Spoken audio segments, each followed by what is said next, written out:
coisas numa avaliação. Primeiro a gente vai procurar se tem essa perda cognitiva, esse declínio. Depois a gente vai ver se tem esse prejuízo funcional. Tá? Para ver se tem essa prejuízo cognitivo, a gente vai muito pela avaliação clínica, né, pela conversa mesmo com o paciente, na maior parte das vezes com os familiares, né, que aí o paciente pode chegar falando que esqueceu a senha do banco, família falando que não consegue mais dar troco, que erra, ou que ficou perdido, não conseguiu encontrar o caminho de casa, ou às vezes que esquece a comida no fogão. Essas coisas que dão a entender, a entender prejuízo de memória, às vezes alterações comportamentais, da pessoa ficar mais desinibida, ficar mais acelerada, às vezes fazer a coisa sem noções. Dá para ver muita coisa só pela história, pela anamnese, fazendo essa coisa sem precisar de outros exames adicionais, né? Tem que investigar bem quais que são essas queixas para ver o que está acontecendo, tentar elencar isso dentro da anamnese mesmo, né? Mas tem umas outras coisas que podem fazer que eu acho que é super importante. O melhor a se fazer é uma avaliação neuropsicológica, tá? Avaliação para ver esse declínio cognitivo. A avaliação neuropsicológica é uma coisa que eu não vou saber explicar muito bem, porque é uma coisa do domínio do psicólogo, né? Até pelo CRM, assim, o médico não pode fazer, é o psicólogo, o neuropsicólogo que faz, mas que vai fazer uma série de testes, uma série de provinhas para avaliar como que está cada uma dessas funções cognitivas. Atenção, função executiva, aprendizagem e memória, linguagem, parte percepto-motor e a cognição social. Isso tudo vai ser avaliado, o psicólogo vai mandar já com um relatório falando, e é um teste oficial que não é necessário para o diagnóstico. Muitas vezes, né, no SUS, só vai ser acessível em hospitais de referência, só vai conseguir se for aqui no HC, sabe? Se for fazer no posto, não vai ter. Muitas vezes o que tem é a avaliação clínica mesmo. E tem uma outra coisa muito importante, que são os testes de triagem, de rastreio. Não sei se vocês já ouviram falar em MoCA e em Mini-Mental. São exames que aí sim o médico pode fazer, estudante de medicina pode fazer. Eu acho que eu sugiro que façam, tá? Algumas vezes durante a graduação, vocês têm que aprender a fazer isso, que são testes também, provas também desse tipo, que vão mostrar que são mais simples do que uma avaliação neuropsicológica, mas que servem como rastreio para chamar a atenção. Então, se é um teste de rastreio, ele tem muita sensibilidade. O objetivo dele é encontrar quem tem alguma alteração cognitiva, mesmo se que tenha nisso junto falsos negativos, falsos positivos, né? Pegar todo mundo que tem, mesmo que pegue gente que não tem, para depois avaliar melhor. Se vê que tem alteração no domínio cognitivo, aí a gente tem que ver se tem prejuízo funcional depois. Prejuízo funcional, o que que é? Perda da independência, dificuldades nas atividades de vida diária, começar a precisar de ajuda da família, por causa daqueles exemplos que a gente citou, né? Se tiver alteração no domínio cognitivo, declínio cognitivo, piora nessas funções, mas não tiver um prejuízo funcional, não é demência. Demência precisa ter os dois, tá? É o que a gente chama de CCL, que é uma sigla para comprometimento cognitivo leve.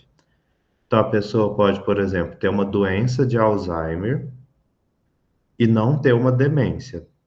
Ter uma doença de Alzheimer, aquilo ali ser a etiologia da doença dele, mas como não tem prejuízo funcional, não é uma demência, é um comprometimento cognitivo leve, secundário à doença de Alzheimer. Né? Eu abri aqui, porque acho que isso é o mais importante dessa aula, é a questão do MoCA e do Mini-Mental, de vocês conhecerem. Então, eu deixei aberto, que eu vou compartilhar ele também, para a gente dar uma passada.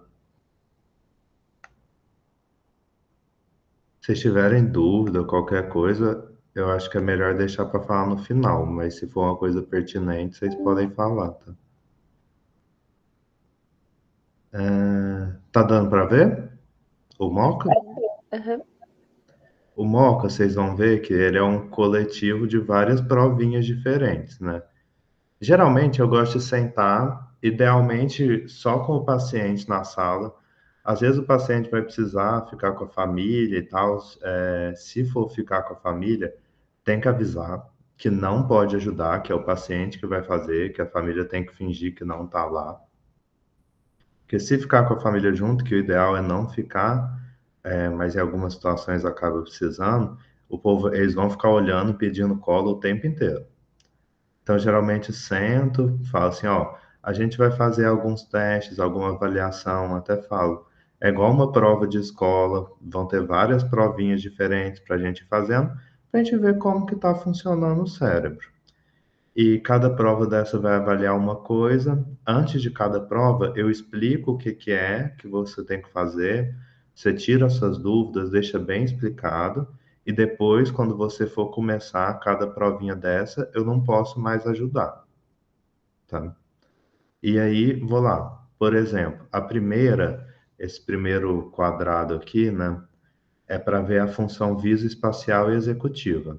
Função executiva é a capacidade de criar um plano, ter um objetivo, criar um plano e executar para atingir ele, né? Então, e a parte visoespacial, é tipo de conseguir copiar um cubo, de conseguir entender as coisas visualmente e no espaço tridimensional, né? Então, a primeira eu explico. Ó, tá vendo aqui que tem escrito início e tem o número um, aí depois vai para o A e depois vai para o 2. A gente tem que seguir a mesma sequência, do mesmo jeito que tá, na mesma ordem de números e letras, até chegar aqui no E, que é o fim. Aí deixa a pessoa fazer, aí ela vai lá e faz certo, é um pontinho, ela vai lá e faz errado, é 0 pontos. Tem o teste do relógio aqui, que às vezes se quiser fazer uma coisa simples, pode só fazer o relógio, que facilita também. É prático e é bem legal. Às vezes tem umas coisas bem alteradas que aparecem bastante, é um teste bem sensível. A parte de nomeação, que pede para nomear os animais. A parte de memória, isso é bem importante, né? Você fala essas 5 palavras, a pessoa repete para você 2 vezes e você fala, ó, presta bastante atenção quando eu falar e quando você repetir, porque lá na frente eu vou pedir para você falar de novo e você não vai poder repetir. Aí a pessoa repete e tal, se tiver tudo bem, depois de fazer alguns testes, chega aqui na evocação tardia que ela vai ter que repetir o que que é. Idealmente 100 pistas. Se ela te fizer 100 pistas, ela pontua 5. Mas se precisar de pista, não pontua, mas também é legal. Por quê?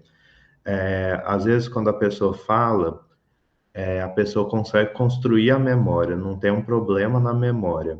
Ela vai lá e armazena isso, entende, aprende, mas depois não consegue evocar essa memória, acessar essa memória que está guardada. Então, se ela conseguir lembrar com pista, fala mais um problema na evocação, que tem mais a ver com a atenção do que um problema na construção da memória mesmo. E aí você vai fazendo com o paciente, né? É bem autoexplicativo, mas é bom conhecer antes de fazer, não vai deixar para ir lendo tudo com o paciente. A próxima é: o sujeito deve repetir a sequência em ordem direta, dos números, depois indireta. Esse aqui a pessoa fica batendo com a mão cada vez que você falar a letra A, você vai lendo a sequência de palavras. Tem o de fazer continha, que tem da linguagem, que é de repetir frases, tem da fluência verbal, diz o maior número de possíveis de palavras começa com F em 1 minuto, se falar mais do que 11 pontua, e tem a orientação. Isso tem que conhecer, tá? Isso é uma coisa que basicamente todo médico vai precisar conhecer, vai fazer a vida, até quem for cirurgião, essas coisas às vezes vai precisar. Quando aparecer um paciente que você tem uma suspeita que tem um déficit cognitivo. Às vezes aparece paciente que, tipo assim, não faz nem sentido fazer com a história, sabe? Não é um negócio obrigatório para diagnóstico, é mais para quando tem uma dúvida. Mas tem paciente que, pela história, você vai fazer, é grave, quando você vai fazer, ele tira zero, né? Aqui no final tem a pontuação, né? Você adiciona um ponto se a pessoa tiver menos de 12 anos de escolaridade. E aí, se não me engano, é a partir abaixo de 21 que é alterado. Mas às vezes eu faço confusão também. Vocês já tinham visto o Moca, ou o Mirimento, alguma coisa assim? Nunca tinha visto. Eu Isso também é nunca tinha visto. muito importante, porque vocês verem que é um teste de rastreio para essas alterações cognitivas. Então, qualquer paciente está atendendo, quando vocês entrarem até o Minimento no terceiro ano. Eu prefiro o Moca, que ele é mais completo. O Minimento é mais fácil de fazer, ele é menos específico, ele é mais sensível. Geralmente eu faço o Moca, mas o Minimento, os dois são aprovados, os dois pode usar, tanto faz, é muito preferência pessoal. E precisa saber fazer, viu? Isso é uma coisa que precisa, porque você trabalhando como médico, inevitavelmente você vai atender, até a maioria das pessoas vão ser idosas, e você tem que estar esperto com essas possíveis alterações cognitivas.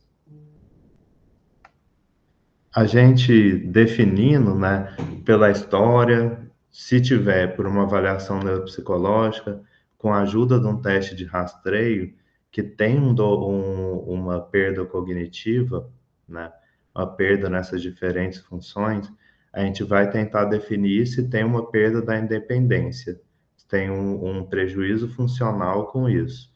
Tem uma outra escala que eu vou mostrar, isso aí acho que vocês nunca vão ter visto, mas só para vocês entenderem como é, que aí é uma coisa mais específica mesmo. Aí eu acho que, assim, talvez nem os médicos formados conheça, é mais para neuro, para psiquiatra mesmo.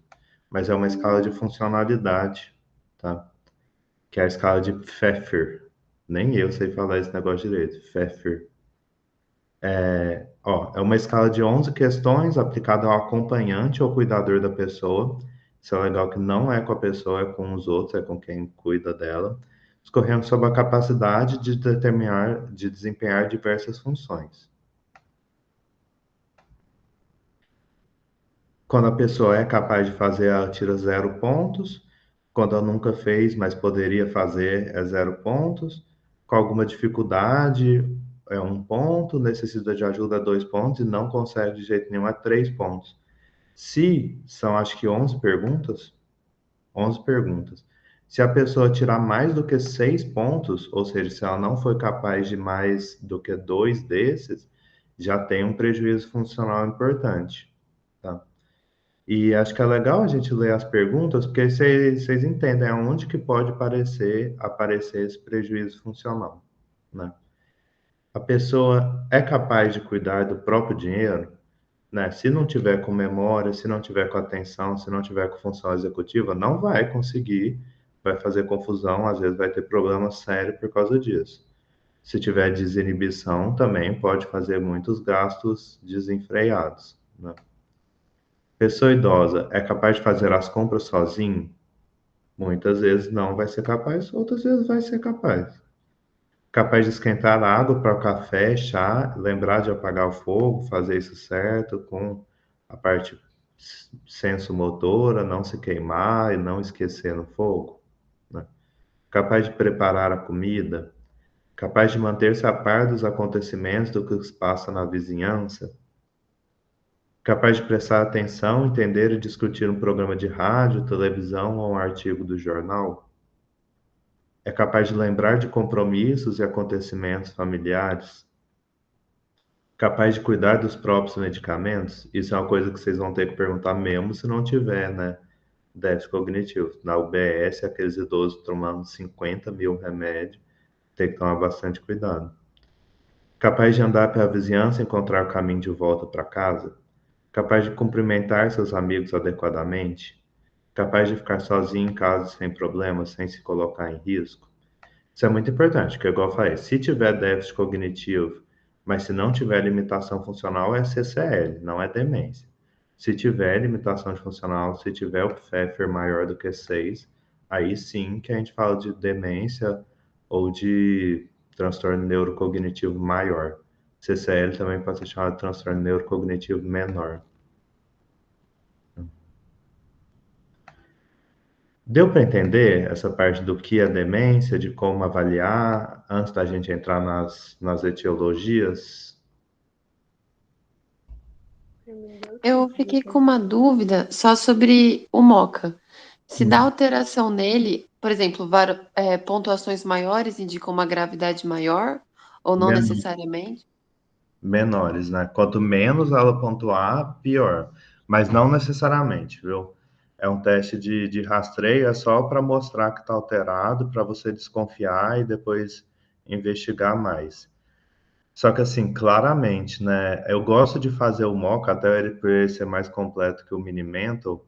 Oficialmente ele só funciona como teste rastreio, ele está alterado ou não. Porque quando você vai fazendo, você vai avaliando. Então dá para você ver fazendo a gravidade do nível que tá. Apesar de que oficialmente ele só serve para rastreio mesmo, Perfeito, obrigada. né? Você vai fazendo, você vai ver gente que vai fazendo tudo tirando de letra. Você vê gente que tem um pouco de dificuldade.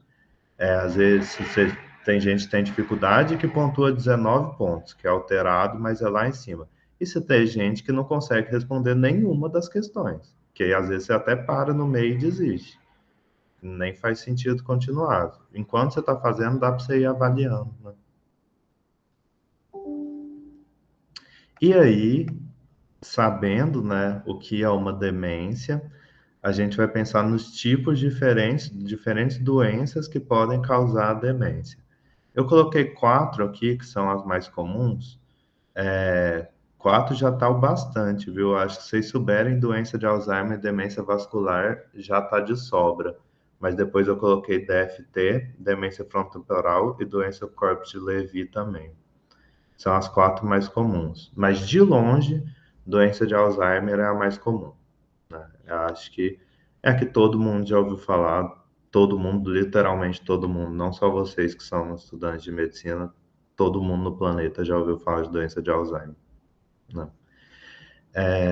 Que é um declínio constante e progressivo, constantemente progressivo e gradual na cognição, sem platôs, né? Então, uma perda progressiva, com evidências claras de declínio na memória e na aprendizagem em pelo menos outro domínio cognitivo. Doença de Alzheimer, o sintoma-chave é na memória e na aprendizagem, tá? Ela é meio que é a doença mais comum. Se a pessoa tiver tendo esse prejuízo, né, tiver evoluindo com essa perda progressiva e tiver déficit de memória, se não tiver características das outras, a gente considera que é Alzheimer. O diagnóstico oficial é só pós-mortem, que é só com biópsia do cérebro. A gente fala em doença de Alzheimer provável ou possível, né? Se tiver uma mutação genética também, que é a causadora da doença de Alzheimer, também dá o diagnóstico se tiver o déficit cognitivo, né? Mesmo que não tenha essa questão de ser especificamente na aprendizagem, em outro domínio, né? Coisas que ajudam a gente, mas que não são necessárias. Se tiver com perda de memória progressiva, gradual, prolongada, sem platô, e sem característica das outras demências, sendo uma demência e tendo prejuízo funcional, a gente considera como doença de Alzheimer provável, né? Mas a ressonância magnética ajuda muito a gente a investigar essa etiologia. Ver ressonância para demência é um negócio mais avançado. Nem os alunos do sexto ano, nem os residentes da clínica vão saber ver isso direito. Isso aí é com os neuro, com os rádio, com os psiquiatras mesmo. Mas acho legal de mostrar só para vocês entenderem o que que é. Que a doença de Alzheimer dá muita atrofia nos hipocampos.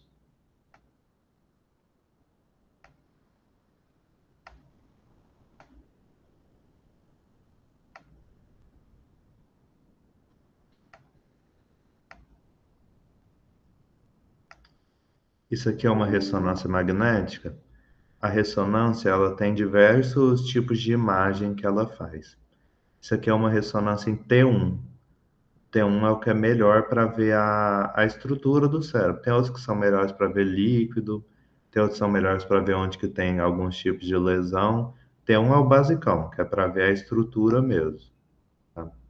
Você pega nessa parte que dá para ver a ponte, e que a ponte com os dois pedúnculos. É nessa parte que você avalia o hipocampo. Tá vendo? São várias imagens diferentes, mas todos no mesmo lugar que tem o corte coronal com a ponte com os dois pedúnculos. E o hipocampo é essa partezinha aqui. Vocês estão conseguindo ver? O meu mouse mostrando? Sim. Tá vendo? Aqui ela tá bem inteira, não tem nenhuma parte preta que é líquido, né? Tá controlando, por isso que isso aqui é nota zero, é o que tá certinho. Um, ele já começa a ter um pouquinho de líquido, né, nas fissuras. O 2 tem mais ainda. O 3 já tem bastante.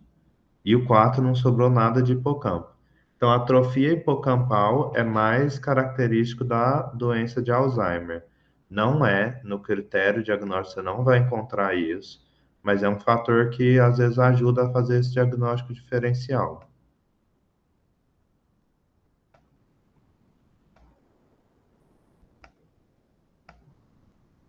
Doença de Alzheimer, então, 60% das demências, tá?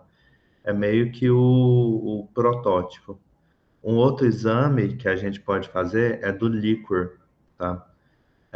Quando tem dúvida, não é para fazer líquor em todo mundo com suspeita de doença de Alzheimer, nem ressonância precisa fazer em todo mundo com suspeita, mas se tiver uma dúvida diagnóstica importante, no líquor vai ter uma redução dos beta-amiloides, aumento da proteína tal, que fala que são biomarcadores que falam a favor de doença de Alzheimer.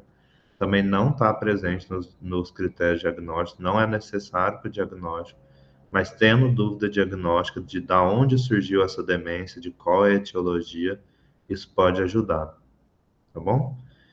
Doença de Alzheimer, tem dúvidas? Porque eu acho que se é para ter a dúvida, é nessa, né? Porque todo mundo quer saber mais sobre ela, porque é Alzheimer. Ah, eu acho que a minha dúvida maior é se ela não apresenta a característica das outras demências. Então, acho que você vai falar agora. Sim, isso aí. É porque é meio que isso, tipo assim, é Alzheimer até que se prove o contrário. Não falem que eu falei isso, mas funciona um pouco assim, né? A próxima, que é a segunda mais comum, coloquei aqui 13% aos 70 anos, 45% aos 90 anos. Você vê que assim, a porcentagem já 60 mais 45 já dá 105, e ainda tem as outras, né? Mas é porque a pessoa pode ter as duas ao mesmo tempo, né? A pessoa pode ter uma doença de Alzheimer e uma demência vascular ao mesmo tempo, que a gente chama de demência mista, né? Demência vascular dos vasos, né? Pode ser, é a demência que surge depois de um AVC. Basicamente, isso. Pode ser demência que aparece depois de um AVC, alguma doença dos vasos, ou pode ser uma doença mais crônica, não um AVC grande que a pessoa teve e evoluiu com perda funcional depois daquilo. Pode ser por causa de microlesões, micro AVCs que vão se acumulando, tá? Que a gente chama de microangiopatia. Então, é o surgimento de déficit cognitivo, está temporariamente, não gostei dessa tradução, é do DSM esse texto aqui, tá? Que é o Manual Diagnóstico, mas acho que temporalmente é melhor, né? Relacionado com um ou mais um evento cerebrovascular, AVC ou microangiopatia. São os dois tipos, pós-AVC ou microangiopatia, que são milhares de micro-AVCs, milhares de microsangramentos, né? Evidência de declínio são atacados na atenção complexa. Então, enquanto doença de Alzheimer o principal é a memória, na demência vascular o principal é a atenção e na função executiva, tá? Há evidências da presença da doença cerebrovascular a partir da história. Então, assim, uma história de pessoa com hipertensão, com diabetes de longa data, fala a favor de demência vascular. Do exame físico, se a pessoa tem um déficit de força no M corpo direito, uma coisa de AVC, também vai falar a favor de demência vascular. De neuroimagens, que são consideradas suficientes para responder pelos déficits cognitivos. Então, assim, alguma demência que aparece depois de um evento vascular cerebral, seja um AVC, seja microangiopatias. Enquanto na Alzheimer, o principal sintoma é a memória, aqui é a atenção e função executiva. Na ressonância magnética, a gente dá para ver essas microangiopatias. Tá? Na tomografia dá para ver se já teve algum AVC. A tomografia é um exame mais básico, a ressonância é um exame mais complexo, mais caro, menos acessível. Tá? Na tomografia, você pode ver se já teve um AVC, vai ter lá uma cicatriz, um buraco, uma área com hipodensidade. Mas não vai aparecer muito bem microangiopatia. Microangiopatia aparece aqui na ressonância, é uma imagem diferente da outra, que era em T1.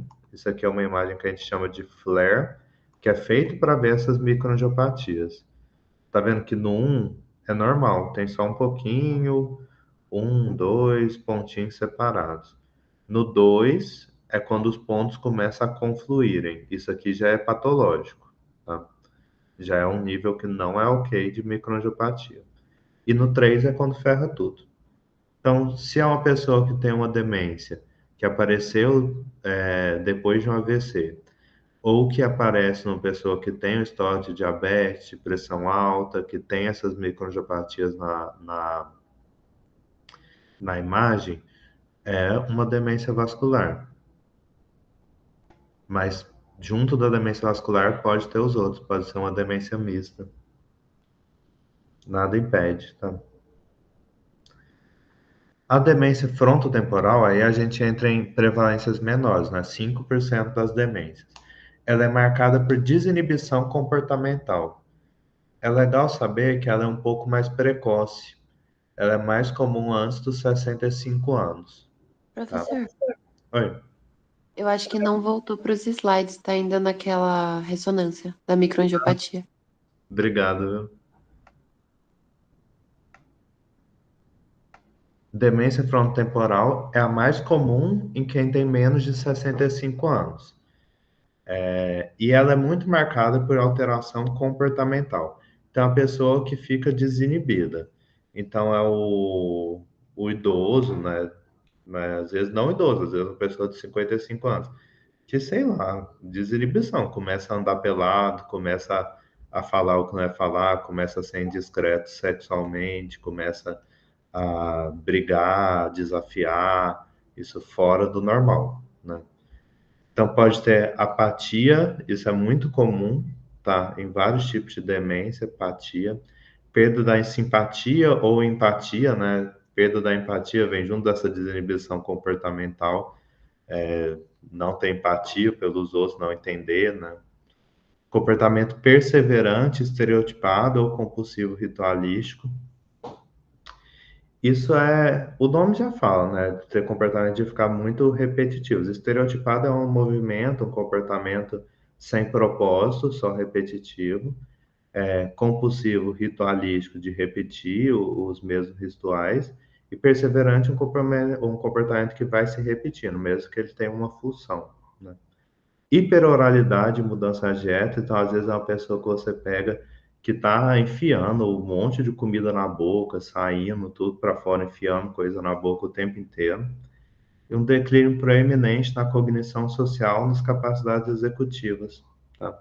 Então, basicamente, alterações comportamentais e na interação com os outros, na cognição social. E mantém uma preservação relativa da memória e da função percepto-motora. Legal saber que é o mais comum abaixo de 65 anos e que é alteração comportamental. Se você já souber que é mais comum abaixo de 65 anos e que tem desinibição, que tem alteração comportamental, já tá bom. Não precisa saber mais que isso. Na prova de residência não vai cair nada mais que isso. É isso mesmo, tá? E a última é doença com corpos de Levy, que aí os dados de prevalência variam muito, de 2 a 30%. Tá? Doença com corpos de Levy, ela é muito próxima da doença de Parkinson. Muda um pouco o lugar onde ela afeta. A doença de Parkinson é basicamente esses corpos de Levy na substância negra do cérebro, enquanto a doença com corpos de Levy é esses corpos no córtex cerebral, tá? E tem características específicas para a gente reconhecer ela, né? Que é flutuação ao longo do dia, alucinações visuais e parkinsonismo. Parkinsonismo, tremor, rigidez de membros, coisas desse tipo, tá? Então, assim, Alzheimer é o básico, perda gradual, principalmente da memória. Pode ter alteração no exame, pode ter cálculo, mas é perda gradual, principalmente da memória, junto numa síndrome demencial que obrigatoriamente tem comprometimento funcional, né? Demência vascular, pós-AVC ou pós-história de microangiopatias. Demência frontotemporal, alteração comportamental. Doença do corpo de Levy, super característico, flutuação ao longo do dia, alucinações visuais e parkinsonismo. Tem uma outra que eu vi agora que não está no slide. Vou escrever ao vivo. Professor, o que seria flutuações ao longo do dia? Ah, é exatamente isso, tá? Uma hora tá bem, uma hora tá mal. Sim, E obrigada. flutuando ao longo do dia. Uma hora você conversa e tá uma pessoa igual você conhecia antes dessa demência, tá tranquilo, conversando, prestando atenção. Em outro momento já não, tá? Isso é bem característico mais do corpo de Levy.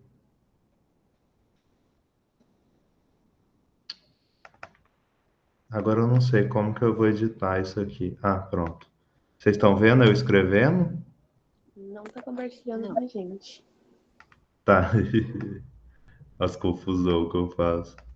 Uma outra que é legal de saber é hidrocefalia de pressão normal.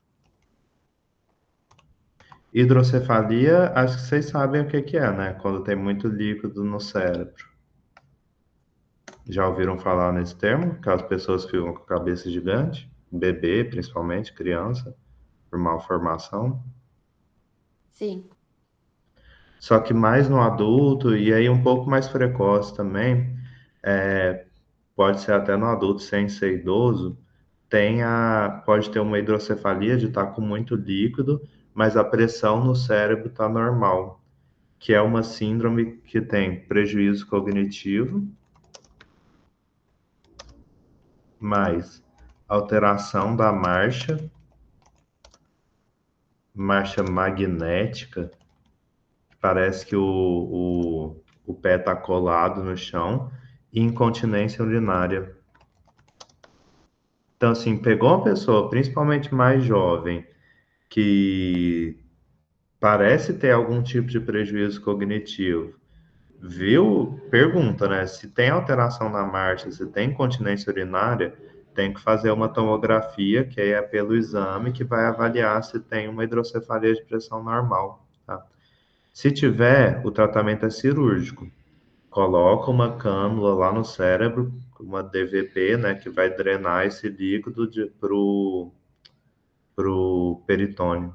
Peritônio? DVP? É, né? E aí é potencialmente reversível, mas pode ter coisas irreversíveis. Tem que saber se quiser, né?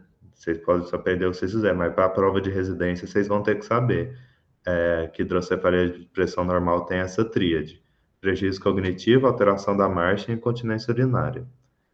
Repetindo: prejuízo cognitivo, alteração da marcha e incontinência urinária, corpo de Levy, flutuação ao longo do dia, alucinação visual e parkinsonismo, demência frontotemporal, desinibição comportamental, demência vascular, pós-AVC ou a microangiopatia e doença de Alzheimer, prejuízo gradual, principalmente na memória.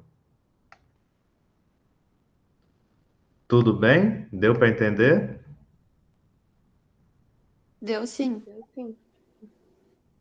Eu falei que é 3 slides, mas é até muita coisa. Foi 40 minutos falando sobre os 3 slides. Mais alguém tem alguma dúvida, alguma coisa que quer comentar? Eu tenho uma dúvida sobre, por exemplo, o tratamento do Alzheimer. Eu sei que os medicamentos eles só vão retardar o avanço da doença. Sim, Mas como funciona isso? O que está acontecendo? tá. Eu não coloquei tratamento, né? Mas se tiverem dúvida sobre isso, pode colocar. Eu não coloquei por causa da faixa dos anos da faculdade que você tá, né? Porque é primeiro, segundo ano, a maioria das pessoas. Tem um receptor, né? Um neurotransmissor no cérebro, que é a acetilcolina. Já devem ter ouvido falar, né? Acetilcolina é super importante para a cognição. Tem vários remédios que são anticolinérgicos, por exemplo. Tipo, na psiquiatria tem um monte de antipsicótico, o Fenergan, antialérgico, que é anticolinérgico. Eles pioram muito a cognição, porque a acetilcolina é super importante para a cognição. Qual que é o racional dos remédios que usa para tratar Alzheimer? Eles são anticolinesterásicos, tá? Então, eles aumentam a acetilcolina porque eles destroem a enzima acetilcolinesterase, que é a enzima que destrói a acetilcolina. Então, se você destrói a enzima que destrói, aumenta a acetilcolina, que é um neurotransmissor importante para a cognição, e pode ter um pouquinho de uma melhora ou de um atraso dessa piora, né? Tem indicação desse tratamento, principalmente em parte moderada a grave. Não só para Alzheimer, tá? Demência vascular e demência de Corpus-Levy pode usar também. O benefício é pequeno, mas tem um benefício bem comprovado, né? Mas não muda a história da doença, né? Uhum. Obrigada. Nada.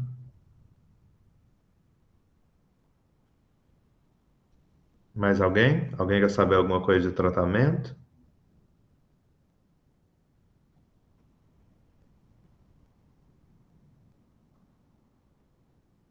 Acho que não, né? É isso, então. Muito obrigada, professor, pela aula, foi muito boa. Esclareceu muitas coisas pra gente. Muito obrigada. Nada, obrigado vocês, viu? Boa noite aí, boa sorte. Se comportem na chopada essa semana, Verdade, sexta-feira. sexta-feira. Tchau, tchau. Boa noite. Tchau, boa Tchau, noite, tchau. professor.